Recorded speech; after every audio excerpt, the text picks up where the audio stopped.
केम छो मंडळी? केम छो? गरबा रमवा जवानाने. आता तुम्हाला वाटेल मी असं अचानक गुजरातीमध्ये का बोलतीये.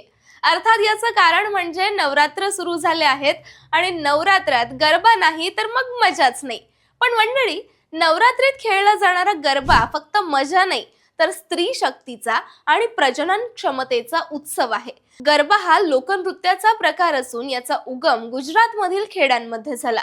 सुरुवातीला हा सार्वजनिक मेळाव्यात सादर केला जात असे आणि आजही तो जगातील सर्वात मोठा नृत्योत्सव मानला जातो. गरबा हा शब्द संस्कृतच्या गर्भहून आलाय. गुजरातमध्ये या नृत्याचं एक वेगळंच महत्व आहे. पारंपरिकपणे मुलीच्या पहिल्या मासिक पाळीच्या वेळी किंवा तिच्या लग्नाला गरबा सादर केला जातो. याचा अर्थ आहे स्त्रीत्वाचा सन्मान आणि जीवनशक्तीचा उत्सव. म्हणजे नवरात्रीत गरबा फक्त धमाल नाही तर तो आहे देवी दुर्गेच्या शक्तीचा, स्त्रीत्वाचा आणि भक्तीचा उत्सव. म्हणूनच या नवरात्रीत गरबा फक्त नाचायचा नाही, अनुभवायचा आहे. अंबेचा उदो उदो.